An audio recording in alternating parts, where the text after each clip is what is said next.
Iran के शासक नादिर शाह की मृत्यु 1747 में हो गई। उसके बाद कंधार का स्वतंत्र शासक अहमद शाह अब्दाली बन गया और उसने जल्द ही काबुल को जीत लिया और आधुनिक अफगान राज्य की नींव रखी।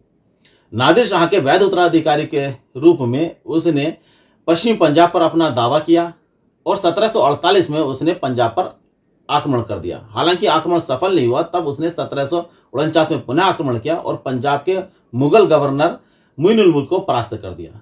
इसके बाद 1752 में पुनः पंजाब पर आक्रमण किया।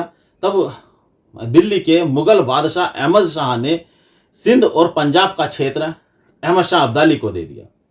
कुछ समय पश्चात मुइनुल मुल्क जो पंजाब का गवर्नर था, उसकी मृत्यु हो गई।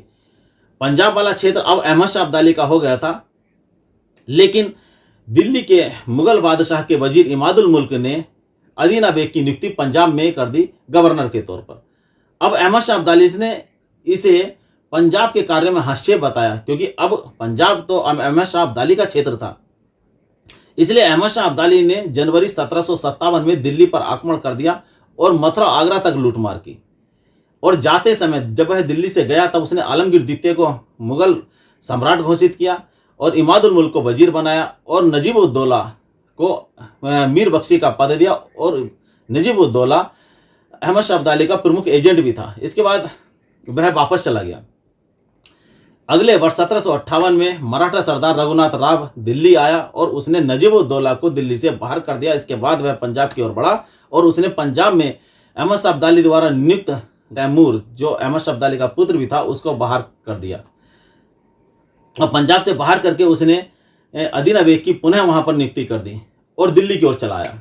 इसके बाद अहमद शाह अब्दाली ने इस चुनौती को स्वीकार किया और मराठों के विरुद्ध अभियान करने के लिए दिल्ली की ओर चला आया। और पानीपत का युद्ध मराठों और अहमद शाह अब्दाली के बीच हुआ।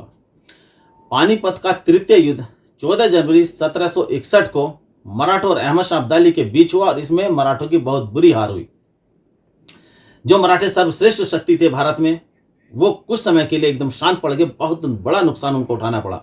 इसके बाद अहमद शाह अब्दाली वापस चला गया। हालांकि अहमद शाह अब्दाली ने फिर से भारत पर आक्रमण किया और सिखों के विरुद्ध अब की बार अभियान किया 1764 में। हालांकि वह सफल नहीं हुआ, क्योंकि आंतरिक अव्यवस्था के कारण उसको वापस जाना पड़ गया था। इसके बाद उसने पुनः 1767 में सिखों के विरुद्ध अभियान किया। हालांकि यह उसका अंतिम अभियान था और वह सफल भी नहीं हो सका, वह सिखों को दबा नहीं सका। इसके बाद वह वापस चला गया। भारत पर अहमद शाह अब्दाली ने 7 बार आक्रमण किए, जिसमें सबसे प्रमुख आक्रमण पानीपत के युद्ध के तौर पर देखने को मिलता है। इसमें मराठे हारे और इसके कई प्रकार के प्रभाव हमें देखने को भारत में मिलते हैं।